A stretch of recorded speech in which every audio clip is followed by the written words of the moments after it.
Masih belum mau diem? Gua kasih lo tontonan bagus.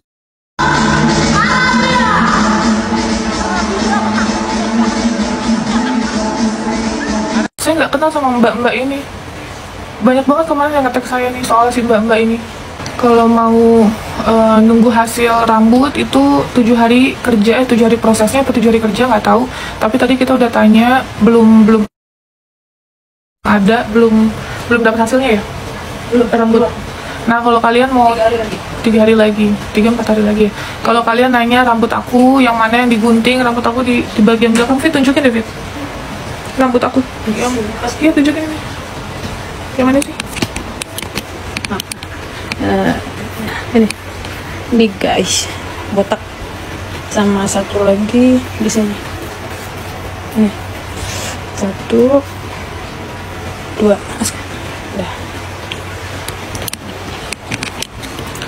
Udah ya, udah clear ya guys yang saya jelaskan. Saya cek rambut sama cek kulit nggak dibayarin ya, saya bayar sendiri. Jadi jangan dibilang saya nanti dibayarin, saya bayar sendiri, duit sendiri. Diambil 2 rambut, sebelah kanan sama sebelah kiri, dan itu lumayan banyak sih. Ya tapi nggak apa-apa untuk ngebela, untuk membuka kebenaran. Harusnya sebelah sana juga dicek ya guys, kan yang nyuruh saya. Bisa-bisanya kemarin disuruh tes urin, ya. Nggak puas sampai di situ, sampai harus dicek rambut. Itu pengacara pakai sosok nantangin dengan uang jumlah 5M. Oi, lu mampu nggak? Lu punya duit nggak? 5M. Takutnya lu maksain sampai nanti nggak punya apa-apa.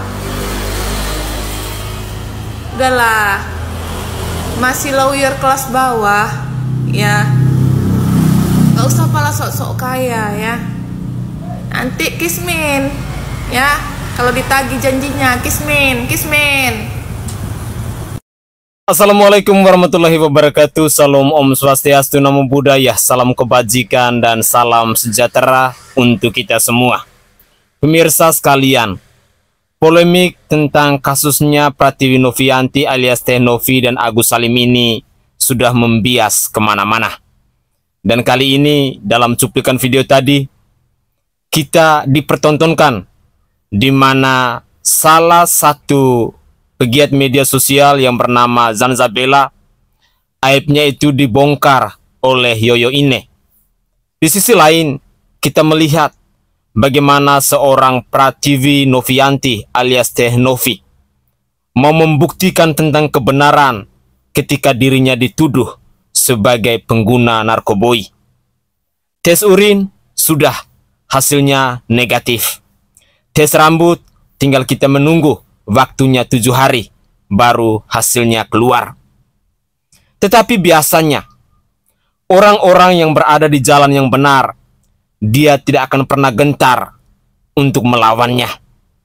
Dia tidak akan pernah gentar untuk membuktikan bahwa dirinya memang tidak bersalah.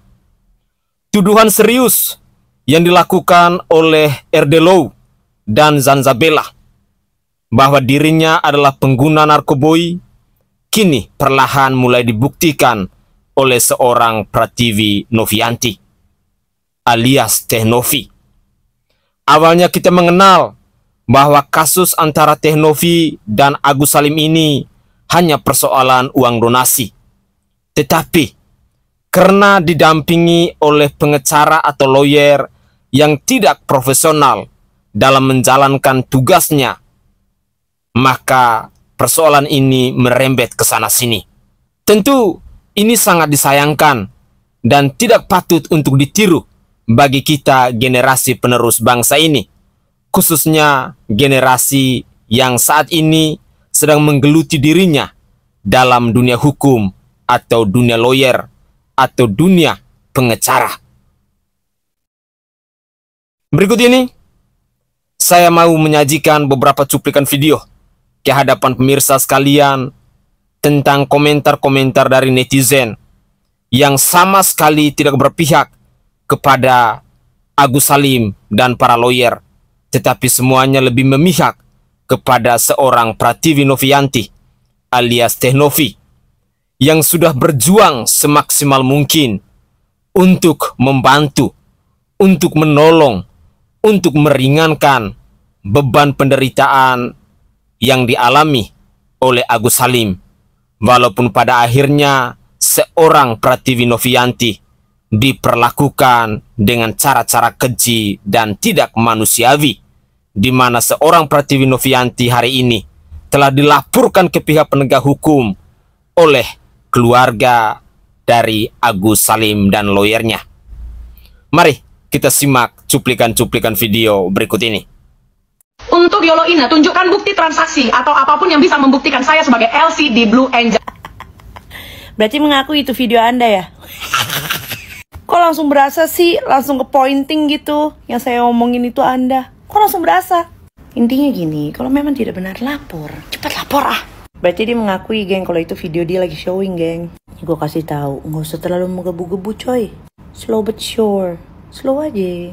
Slow, diem, tau-tau gue dipanggil, itu baru jeder. Kalem, tiba-tiba gue di penjara. Wih, itu jeder. Lagian dia nggak gentle ah. Masa mau nyenggol orang, giliran disenggol balik, tantrum. Dihujat-hujatnya gue nih, gue nggak pernah tutup kolom komentar. Itu baru gentle, bos. Kalau lo bilang, oh saya tutup komentar karena komentar kalian tidak jelas, bukan. Itu namanya tidak terima masukan, bro. Jadi, kalau memang tidak benar, apa yang saya ucapkan ini tidak faktual, silahkan lapor. Agus ini dan keluarganya.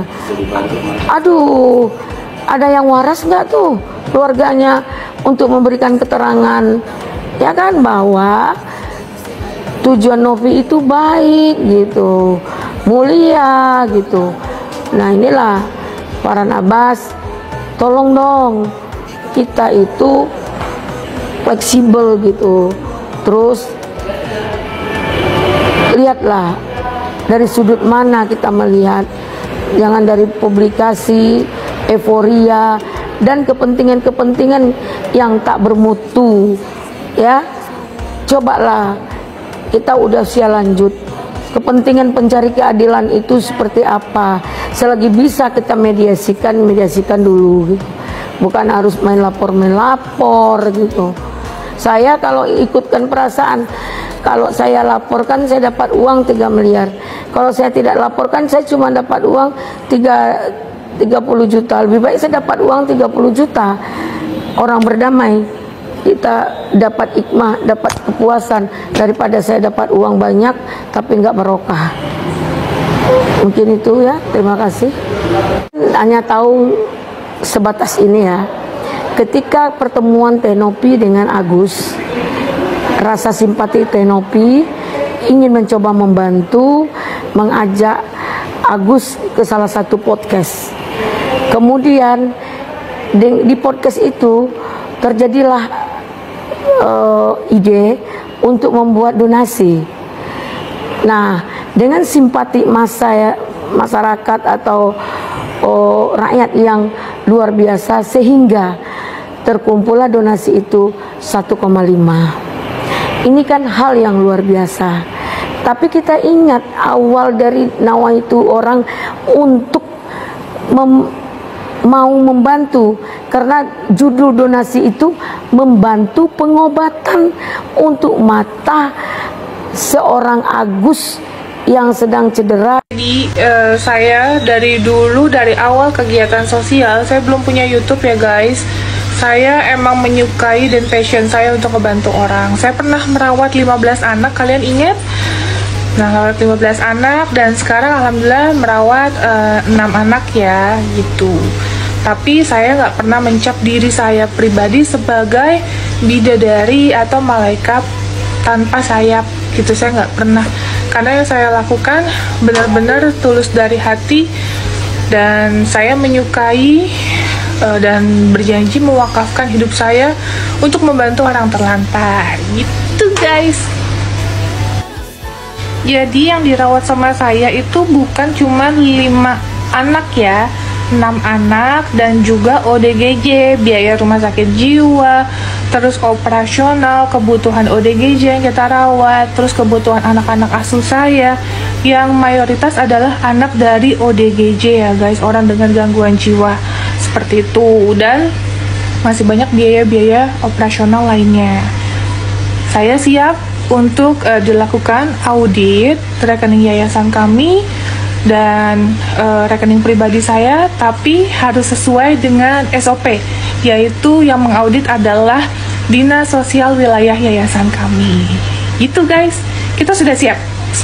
Ada cerita yang lagi viral ya, jadi kita donasi seseorang ya, tapi tujuannya kan baik ya awalnya, tapi memang dananya itu katanya nggak dimanfaatkan untuk hal yang semestinya. Menurut kalian tuh gimana sih? Kalau kita donasi, apakah kita harus milih-milih orang? Aku juga ngerasa perasaan yang sama. Makanya aku kalau donasi, aku milih-milih ya. Boleh nggak sih sebenarnya kita tuh milih-milih? Tergantung situasinya ya. Kadang-kadang menurut aku kalau misalnya kita ada niat baik, memang donasi itu bagusnya ke tempat yang misalnya orangnya ini kira-kira bisa dipercaya. Dia tidak akan memakai uangnya itu untuk hal-hal yang tidak semestinya. Nah itu menurut aku hal yang lebih baik. Jadinya kita sebagai yang pendonasinya nggak suzon ya, nggak jadi halnya fitnah, terus yang makainya juga bermanfaat untuk dia kayak gitu. Nah itu jadi sama-sama menguntungkan kan. Sebenarnya kita kan sebagai pendonasi kan sebenarnya kita juga diuntungkan karena kan kita sedang berbuat kebajikan. Sebenarnya kita tuh berterima kasih kepada orang itu karena ada orang itu, kita diberi kesempatan untuk berbuat kebajikan. Karena bagi aku ya, donasi itu layaknya kita tuh menabur benih ya. Benihnya itu di lahan yang subur atau di lahan yang gersang. Nah kalau misalnya orang yang kita donasikan ini orangnya baik, di tempat yang tepat, itu lahannya tuh subur, jadi dia akan berbuahnya itu banyak. Tapi kalau misalnya kita donasi ke orang yang tidak baik, tidak bermoral, dan mungkin donasinya itu dipakai hal-hal yang tidak semestinya, dipakai untuk berjudi atau dipakai untuk berbuat suatu hal yang jahat, judi online atau yang lain-lain, kan kita kan nggak tahu ya. Nah itu adalah kita donasi di ladang yang gersang, dan menurut aku itu nggak akan berbuah untuk kita yang baik juga. Walaupun sebenarnya kalau misalnya lebih bagus itu ya memang nggak pilih-pilih, tapi yang nggak salah juga kalau misalnya kita memilih-milih orang yang mau kita donasikan ini ya, karena itu tadi pertimbangannya kita donasinya di lahan yang subur atau lahan yang gersang gini. Terus yang kasus yang kali ini ada orang yang udah ditolong ya, tapi ternyata balik ngelaporin lagi. Ternyata memang ada loh manusia yang kayak begitu ya, sudah kita baikin orangnya tapi nusuk dari belakang lagi. Memang di dunia itu memang banyak orang-orang yang seperti itu, dan memang kita harus sepinter-pinternya untuk memilih orang-orang yang baik yang berada di sekitar kita, yang kita bantu itu harus memang benar-benar kita pilih dengan baik ya. Nah kalau menurut aku akibat hal-hal yang seperti ini, jadinya kita sebagai donatur ya akhirnya suka berpikiran negatif kan terhadap orang-orang yang akan kita donasikan. Nah ini hal yang mungkin kita harus hindarin juga ya, karena menurut aku ya ketika kita berdonasi ya, kita tuh harus dalam pikiran yang baik, pikiran positif, terus pikiran yang sukacita, itu akan berkali-kali lipat pahalanya. Nah walaupun ya di dunia ini akan selalu ada orang yang seperti si A tadi, tapi aku tetap percaya kalau di dunia ini akan selalu ada orang-orang yang baik yang benar-benar sangat membutuhkan bantuan kita. Jadi tetaplah berbuat baik. Menarik guys, ketika kita menyimak cuplikan video di season kedua ini, ada 3 cuplikan video yang kita simak dalam season kedua ini. Tetapi saya coba menanggapi dari cuplikan video yang paling terakhir, di mana itu adalah ungkapan hati dari seorang donatur yang sangat menyayangkan ketika seorang Pratiwi Novianti itu dilaporkan ke pihak penegak hukum oleh Agus Salim dan lawyernya ini. Terus terang, kalau kita mau berpikir dengan menggunakan logika akal sehat kita, dengan hati nurani kita yang paling dalam, setega itukah kita harus mencampakkan dan mengelunjakkan orang yang sudah berjuang untuk membantu dan menolong kita, meringankan penderitaan kita di saat kita benar-benar butuh. Coba kita bayangkan dan coba kita renungkan, setega itukah kalian memperlakukan orang-orang baik yang sudah menyerahkan dirinya, rasa empati, bukan hanya simpati, tetapi sudah ada rasa empati. Di mana kira-kira hati nurani kita? Kok bisa sekejam itu? Dalam cuplikan video tadi juga, rekan dari Rasman Arif Nasution yang juga adalah seorang lawyer, dia berbicara, jangan loh kita ngelunjak orang-orang baik, orang-orang yang sudah berjuang untuk meringankan penderitaan kita.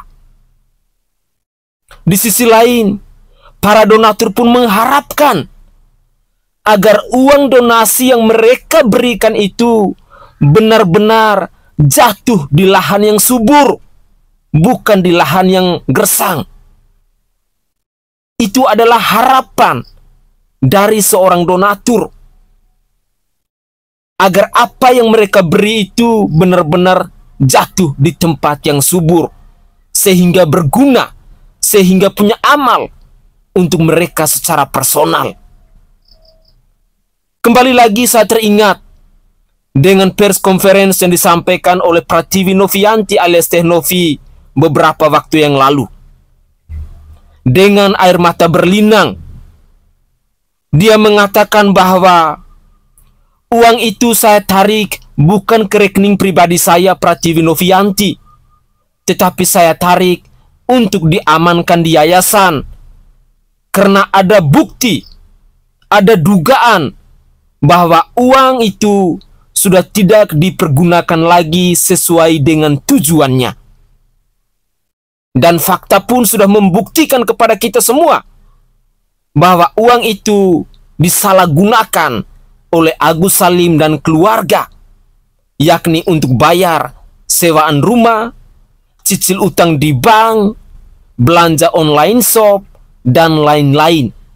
Padahal yang kita ketahui, tujuan utama dari penggunaan uang itu adalah untuk biaya pengobatan dari Agus Salim itu.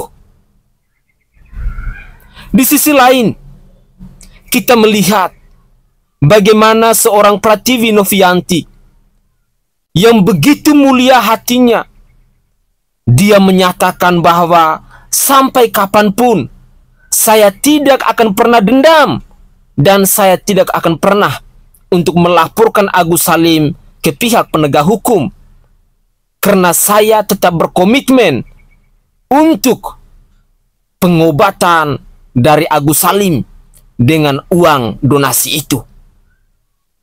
Coba kita renungkan, kenapa seorang Agus Salim bersama keluarganya ini bisa buta mata, bisa buta hati untuk melihat secercah kebaikan yang telah diperjuangkan oleh seorang Prativi Novianti? Apakah karena ada unsur campur tangan dari seorang Farhad Abbas dan RD Low, yang kita kenal mereka ini adalah lawyer dari Agus Salim sekeluarga? Saya berharap bahwa seorang Farhad Abbas, seorang RD Low bisa menyadarkan hati nuraninya, bisa berpikir dengan menggunakan logika akal sehat tentang perjuangan orang-orang baik yang mau menolong dan meringankan penderitaan kita. Seringkali saya katakan bahwa jangan pernah ngelunjak, jangan pernah menghina, jangan pernah mencela, jangan pernah menuduh dengan orang-orang yang sudah berbuat baik kepada diri kita. Yang pantas dan patut kita lakukan adalah mengucapkan terima kasih. Kita berdoa kepada Tuhan Yang Maha Esa agar orang-orang baik yang telah berjuang untuk membantu dan menolong kita, agar orang-orang baik yang telah berempati untuk meringankan penderitaan kita, dalam kehidupan mereka selalu diberikan rahmat dan rezeki yang berlimpah. Tetapi apa yang kita bisa saksikan saat ini? Seorang Agus Salim, seorang Farhad Abbas, seorang RD Low, dan keluarga dari Agus Salim kalian benar-benar sudah tidak punya hati nurani.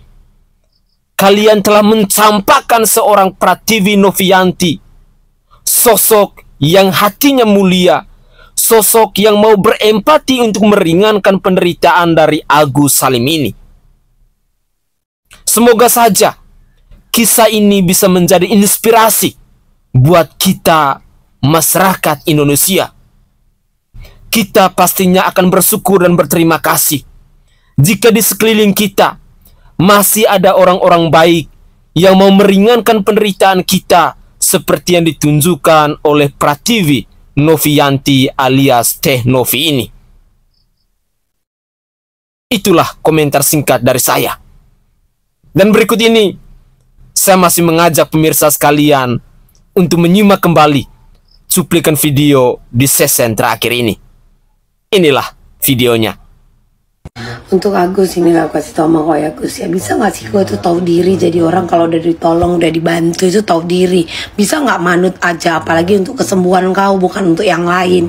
Ya jangan heboh-heboh mumpung ada yang gratis dipergunakan lah dari BPJS atau apa namanya sekarang udah berganti nama. Duit itu dikumpulkan biar kau bisa melihat lagi. Ya, bukan untuk IWO. Kadang kau memang bandal kali, makanya kadang malas nolong-nolong orang yang kayak gini.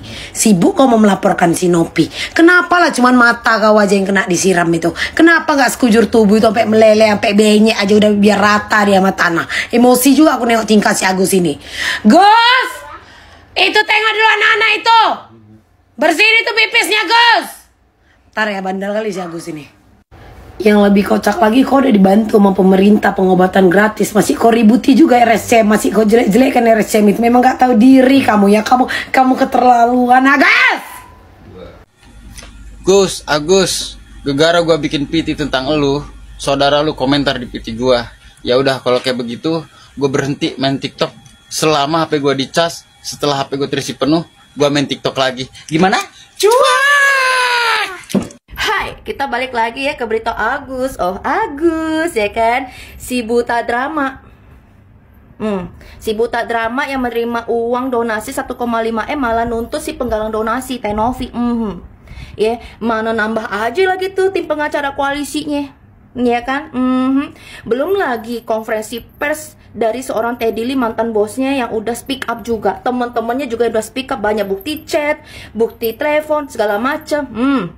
Mau ngapain, ya kan? Pokoknya lu semua bakal darah tinggi, kolesterol, asam urat bakal kambuh, asam lambung, ya kan? Kalau lu pada belum tahu nih berita, kita nggak bakal nyambung nih obrolannya. Oke, say. Ini disclaimer dulu ya, tanpa berniat untuk merendahkan atau apa ya, menghina atau apalah itu istilahnya ya, untuk masalah atau musibah yang diterima Agus pada matanya hingga mengakibatkan kebutaan. Gua pikir matanya doang yang buta, ternyata hati sama otak juga buta, say. Ini gue kasih tahu lu satu ya Agus poinnya ya. Orang-orang buta di luar sana yang lebih membutuhkan, yang memang harusnya lebih pantas mendapatkan donasi itu tuh jadi korban dari drama lu juga. Mereka yang sangat membutuhkan donasi akhirnya kehilangan kepercayaan dari para donatur karena lo. Ya gimana enggak ya? Semenjak kapan gitu penerima donasi menuntut orang yang menggalang donasi? Simple, etikanya di mana? Nggak habis pikir kan lu? Nggak habis pikir sama.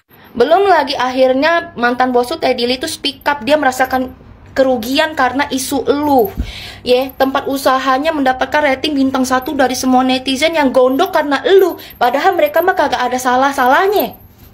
Tapi karena elu mereka dirugikan. Kalau itu tempat usaha sampai tutup, ya kan? Teman-teman lu atau karyawannya sampai kehilangan pekerjaan, lu mau tanggung jawab? Nih lagi-lagi nih juga ya netizen kagak usah begitu. Mereka kagak ada salah, kagak ada hubungannya. Mereka nyari duit dengan bener, mereka buka usaha dengan bener. Lah Agus ini cuman mantan karyawan dari 13 Februari 2024 kemarin. Kagak usah nyerang tempat usahanya juga guys. Kan kasihan tuh kalau misalnya nanti sampai bangkrut kehilangan pekerjaan gimana.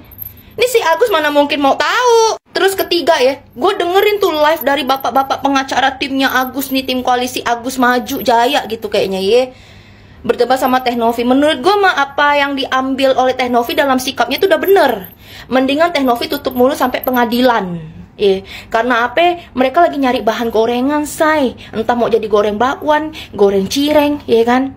Mendingan Teh Novi diem sampai nanti pengadilan yang menentukan bersama kuasa hukum Teh Novi. Karena gue yakin kok Allah itu melindungi orang yang benar dan orang yang dizolimin. Ini gue bingung, orang dizolimin sama orang yang kena musibah malah ngezolimin orang. Aneh. Dan menurut gue ya, saran gue nih sebagai netizen raya ya, bersama teman-teman, gue yakin pada banyak yang setuju sama gue ya kan. Ini bapak-bapak pengacara juga fokus aja sama masalahnya gitu. Kagak usah nyerang personalnya Novi. Ya, ibaratkan kata nih, gue aja nih sendiri sebajingan-bajingannya gue, kalau gue membantu orang, kayak gue berhak deh mendapatkan ucapan terima kasih. Dan etika baik bukan berarti gue pamrih. Itu dan masalah etika, bos.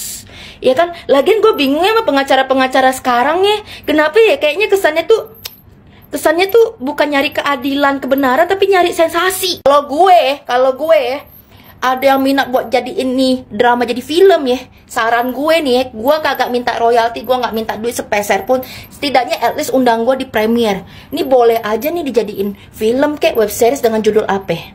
Pesan untuk orang buta atau pesan untuk si buta. Nah, cakep dah tuh ya kan? Pesan untuk si buta, cakep tuh film.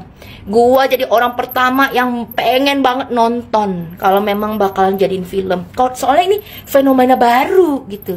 Bahkan nih, gue tuh jadi mikir kenapa Aji tuh se-effort itu buat bikin mata lu buta. Ya kan, dia beli dulu tuh air, ya kan, dia siram ke mata lu. Ngapa? Kenapa, Gus? Ya kan? Ternyata juga faktanya ada 10 orang lebih gitu dibuat sakit hati sama lu, teman. Nih, istri lu juga nih. Aduh. Dari awal juga kagak suka sama Teh Novi, sampai cemburu, Mbak, cemburu. Ya.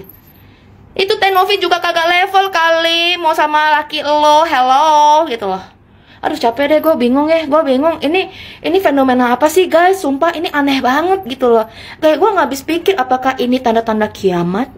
Gimana menurut kalian ya? Kalau kalian tahu updatean beritanya lebih lengkap, tolong bahas di kolom komentar di bawah ya.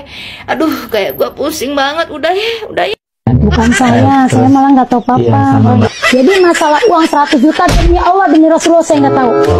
Tapi saya heran di berita yang tersebar di situ, saya bayar hutang, ada foto saya dan Novi yang ekspos 100 juta buat bayar hutang saya ibu ini.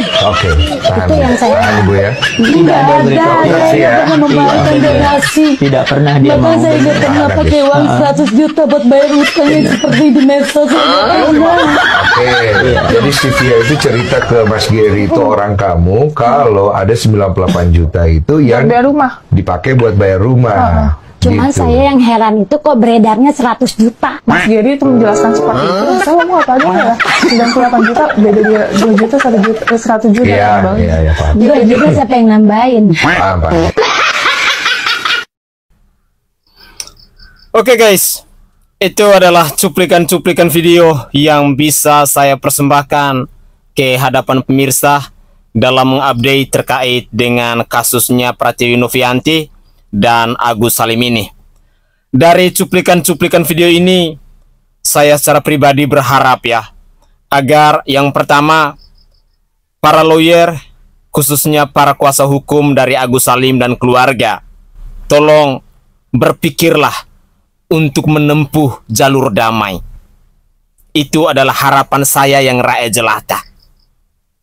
Harapan saya yang selama ini mengikuti kasus dari Pratiwi Novianti alias Teh Novi dan Agus Salim ini. Tidak ada gunanya kita ribut, kita bermusuhan, kita saling tuduh menuduh dan lain sebagainya. Kembali lagi saya katakan bahwa sebagai manusia yang punya akal sehat, yang punya pikiran yang waras, mari gunakan hati nurani kita. Jadilah pribadi yang tahu bersyukur dan tahu berterima kasih.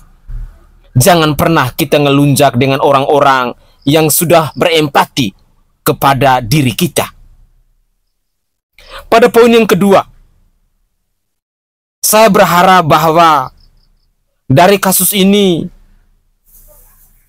yang diharapkan oleh para donatur itu adalah benih yang baik, bukan hal-hal yang tidak diinginkan. Terus terang, Semua orang itu pingin mau menaburkan benih-benih yang baik. Dan benih itu harus jatuh ke tanah yang subur, bukan ke tanah yang gersang. Karena ketika benih itu jatuh ke tanah yang subur, maka dia akan tumbuh dan berkembang. Tetapi kalau dia jatuh di tanah yang gersang, pasti benih itu akan mati. Dia tidak bisa untuk berkembang biak. Cerita tentang Pratiwi Novianti dan Agus Salim ini semoga saja bisa menginspirasi kita dalam kehidupan keseharian kita, bahwa sangat sulit sesungguhnya kita menemukan orang-orang baik yang bisa berempati kepada diri kita. Mungkin dalam suatu wilayah, dalam suatu daerah, hanya segelintir orang yang hatinya sama seperti Pratiwi Novianti. Tetapi saya sangat salut dengan misi, dengan keyakinan, dengan pikiran yang sudah mendarah daging dalam diri seorang Novianti, bahwa dia mau menyerahkan dirinya, dia sudah mau mewakafkan dirinya untuk menolong orang-orang yang lagi susah. Pemirsa sekalian, semoga saja cuplikan-cuplikan video ini bisa menginspirasi kita dalam keseharian hidup kita. Mari, tanamkanlah dalam diri kita untuk menjadi pribadi yang tahu bersyukur dan tahu berterima kasih kepada orang-orang baik yang mau berempati kepada kita. Begitulah kira-kira.